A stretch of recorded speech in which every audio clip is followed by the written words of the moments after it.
Nam mô Bát Nhã Hội Thượng Phật Bồ Tát. Nam mô Bát Nhã Hội Thượng Phật Bồ Tát. Nam mô Bát Nhã Hội Thượng Phật Bồ Tát. So the title of this video is From Gangster Disciple to Buddhism. From Gangster Disciple to Buddhism. That's another episode. Yeah, that's episode 7. We'll talk about why. Okay. 7 because that's a gang number. Yeah. Episode 7. Why 7? We'll talk about great. that. Episode 7.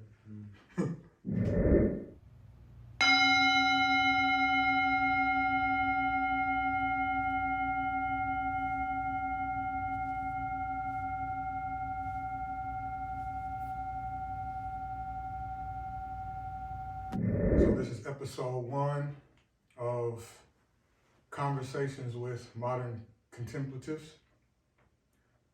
I like the translation by Bhikkhu Bodhi and others of the word samarna, saramana in Pali and Sanskrit, which means contemplative among many other things. And we are on the path that is timeless, goes back thousands of years. Those who have went forth, who left the homeless life, seeking liberation, emancipation, complete awakening, nirvana, nibbana. So a monk or a nun, which are Western terms, in the Buddhist traditions are contemplatives. And that's a good word for you to look up. I won't give you the meaning. You should investigate what does it mean to be a contemplative. So the monk to my right is Bhante Varrapanyo. This is the first time we met in person. It's been a long time coming. I am who I am, and some of the experiences I've had, which are precious, wouldn't have been possible were it not for Bhante Varrapanyo, so I'm grateful. He is my elder brother in monastic life, so sadhu. In worldly life, he's my younger brother. That's right. In physical age. You get that a lot in Buddhism. Somebody is your elder brother, but 10 or more years younger. So it's a good opportunity to practice humility. So we'll start off by asking the question, who is Bhante Varrapanyo? What was your name before you became a monk? Tell us a bit about your pre-monk life experiences. Yeah, so my name before I became a monk was Robert, and actually the fourth, Robert Davis the fourth. So my father's name, same as my name, my grandfather's name, same as my name, great-grandfather's name, same as my legal name, the name that was given to me. So before I was a monk, I grew up in America, on the East Coast, and my parents were divorced at a pretty young age. That was difficult. Traveled around a lot, going back and forth between homes, and also the locations of those homes were always changing. You know, my mom was changing homes, my dad was changing homes.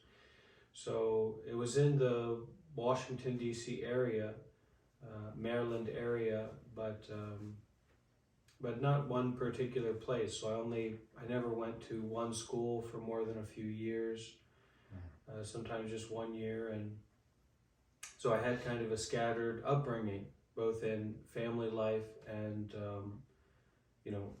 neighborhood life. People who I lived around, people who I knew I would have very close best friends and almost be adopted by their families with how close we were.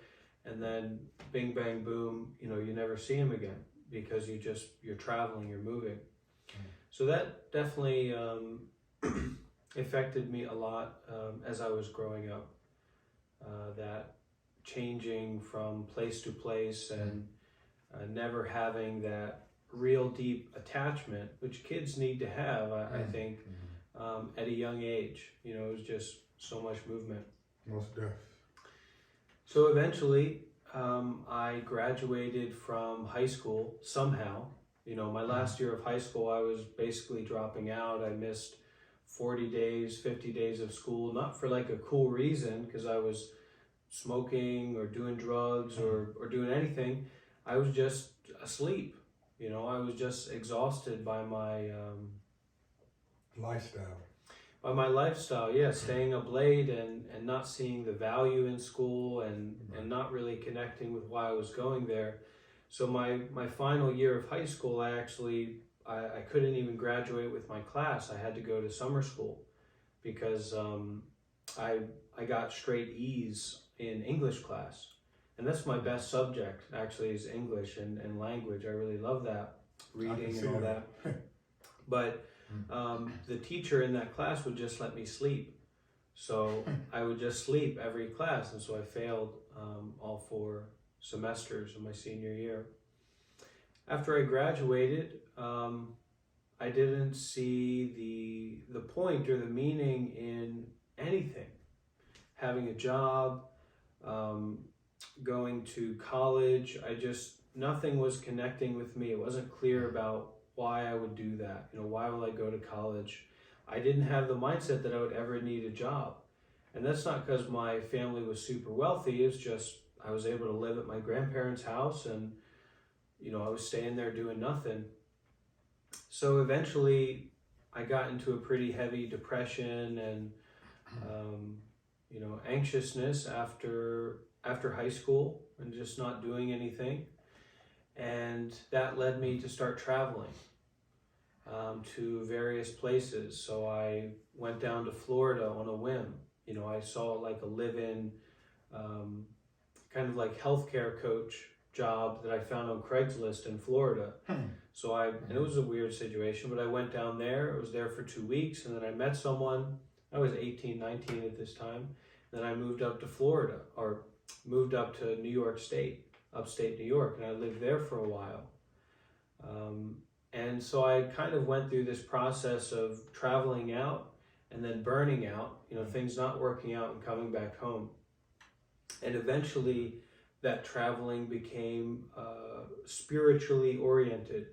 So I heard about Alan Watts, Eckhart Tolle, psychedelics. You know, I experienced with psychedelics, a Native American church, you know, going to like peyote meetings. Powwow peyote meeting overnight, take a bunch of peyote and with a shaman and with a bunch of people in a teepee. And I found that I had very strong spiritual experiences in doing that, but it wasn't what I needed. What I needed was to be grounded, you know, to stabilize and to really get that that base of health the grounding. It's just not what I had. So I even tried the Hare Krishnas. You know, they actually flew me out for their indoctrination program. Wow, there's a lot of experiences Yeah, at a young age. from the East Coast to, this is like 2 years after I graduated high school. And so that, you know... You were on the East Coast at that time, right? You were coming from the East Coast. I was at a period where I had kind of burned out, ended up back with where my family lives, and then flew out to become a Hare Krishna for a 3-month program. Interesting. So intense experiences, but nothing was really connecting. And then eventually I found myself living in a apartment that my mom got me in Washington, D.C., because she's a property manager. And she hooked me up with a job as well. So I was 20 years old, just living in this apartment and working and drinking and smoking and trying to find some way to cover up my suffering, to get rid of my suffering. And it was at that point that I heard about a Buddhist meditation center, and I applied to live there. And that was a Japanese Zen style meditation center. Zazen. Zazen, residential retreat center. So I applied and they accepted me, and I went from, you know, one of the lowest points of my mental health and social health, just being isolated and destitute and just a mess. to living at this meditation retreat center and getting into intensive meditation practice. And this is around 19, right? This is 2021. So Okay, this is like in 21. 2015 when If I may ask, what's your age? I didn't ask. I'm 28. Oh wow, Yeah. so I'm 40. You see that? But I'll be 29 younger, soon. physical younger. Yeah, Bro. I'll be 29 soon. Wow. So that's that year of, it's really three things, it's the three jewels. It was being around the Buddha, which is meditation, right? The Buddha's meditation, being around the Dharma, the teachings, the skillful ways, and the Sangha. That was a big part of it too. Being around these people who were just kind and compassionate and selfless in so many ways.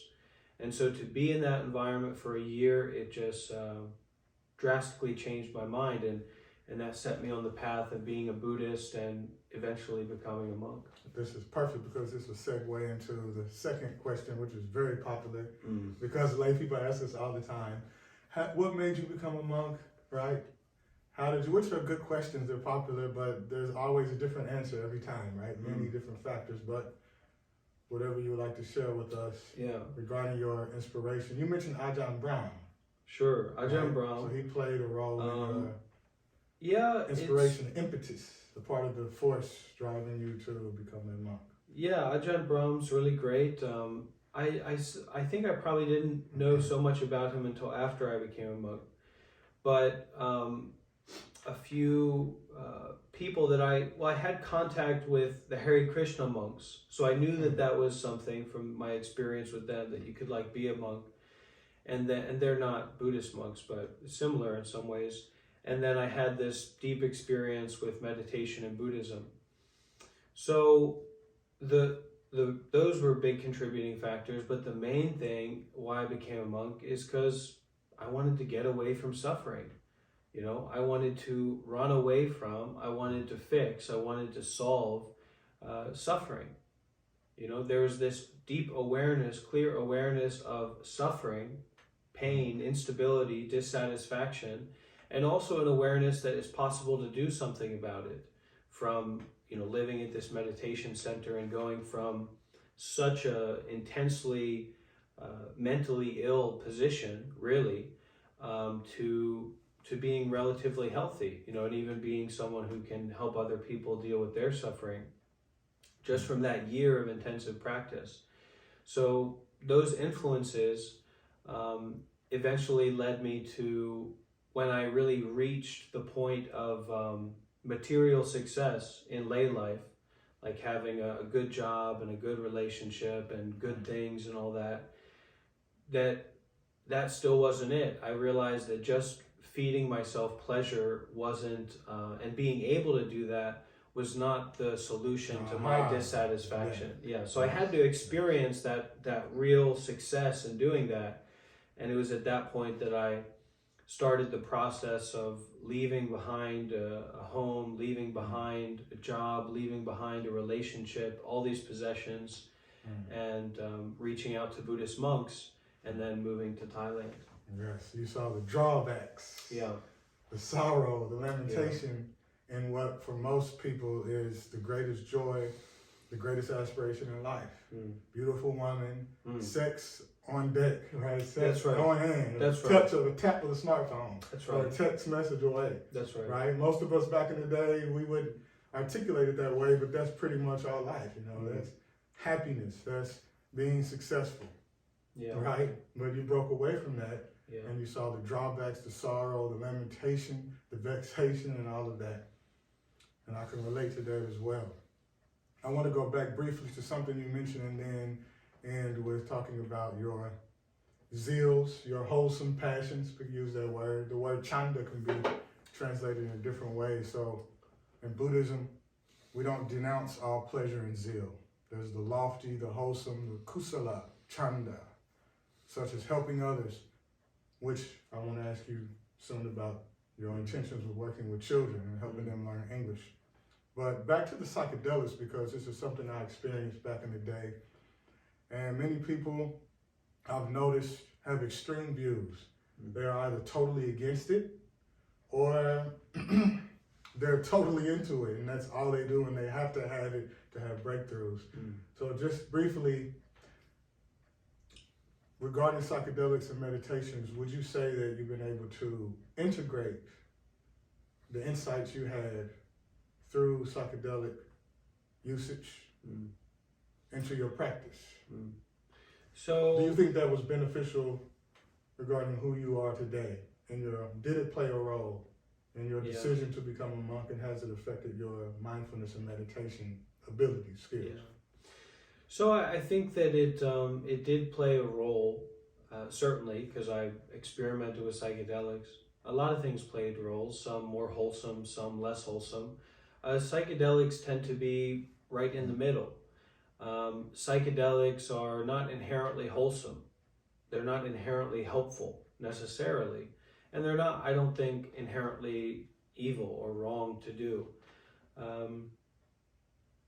I wouldn't be here if the experiences that I've had up to now didn't happen, right? That's why I'm here, because of those causes and conditions coming together. I think that in the right environment, and science is showing this, that psychedelics can be used medicinally to support mental health, to support maturation, internal growth. But in terms of personal use, I wouldn't recommend them outside of the proper environment.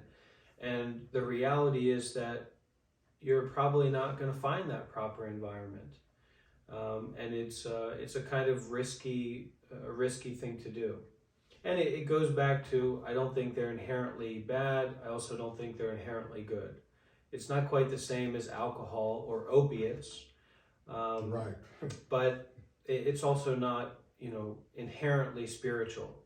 It's something that you take and it has an effect, and maybe it's helpful, maybe it's not. But it's a marathon, it's not a sprint. Somebody here at the temple was saying that recently, and that's what it is. So sometimes you experience a sprint, but then you're exhausted. And it's what you do from that exhaustion that is that really matters. Yeah. Yes, excellent answer. I concur. I agree with 100%, 100. So regarding your aspirations now going forward, you seem to have a great altruistic drive, impetus, propelling you to make your practice less self-centered and more social, more altruistic. So you had mentioned recently, I think in one of your posts, Facebook posts. yes, that you want to help children, work with them and teaching them English. And also you've posted in the past videos and teaching meditation to children, using the monkey mind example, which was wonderful. So we can end on that note, on that question. Yeah, altruism is very inspiring to me, and I think it allows me to, and that's like helping others, allows me to really change where I exist in the social framework, in the social reality that we live in, and to change the social reality as well. And so one of the things that I like to do is, or that I hope to do, is working with children in Asia. It can be very empowering for them to learn English. It can be very empowering for anyone in Buddhist countries. They tend to be a little bit less developed in terms of economics and education and all that, to have an opportunity to learn English with a native speaker. But that's more secondary. I really enjoy working with children because there's something very special about giving children an equal footing to me, and not seeing them as a lesser or lower, or usually in the social world, children are the lowest rung of people. Correct. And I think that ageism is something that is... you said ageism? Ageism, Nice. that's right. Ageism. Ageism is something that, is worthwhile to look at and to address. How much respect and respect do we show for children and their legitimacy in terms of what they are experiencing? And that goes for other isms as well, like racism and ableism, discriminating against people with different abilities, things like that. True. So it's empowering to do that, and I think that a lot of kids, young people, are not getting exposure to really in-depth self-help resources, to learn mental regulation, to learn emotional regulation. And especially in the West, kids coming up in our education system, Western education system, they're not taught anything about managing their emotions or controlling their mind. Yes. And they're also, they get a toughness about them. And so I feel like as a monk and as Western monks, we have a unique ability to kind of connect with those younger people, teens in the U.S., kids who would never otherwise be exposed to anything self-help related, and now you've got them talking to a Buddhist monk about meditation and living an ethical life. And I get called Ang every now and again, and people say silly things. Sometimes people are disrespectful, these Western kids that I work with sometimes, mostly online, but so what? It's going out of my way to be helpful to other people, and that empowers me. So I try to continue doing that in my practice. Yeah. That's beautiful. Thank you for your time and your wisdom, sharing your lived experience, sadhu. So this concludes episode 1. I decided to create this series because it is a fact that Western monks, there seem to be a lot of us, but as we were discussing earlier, we're a small group in the world, maybe 1%.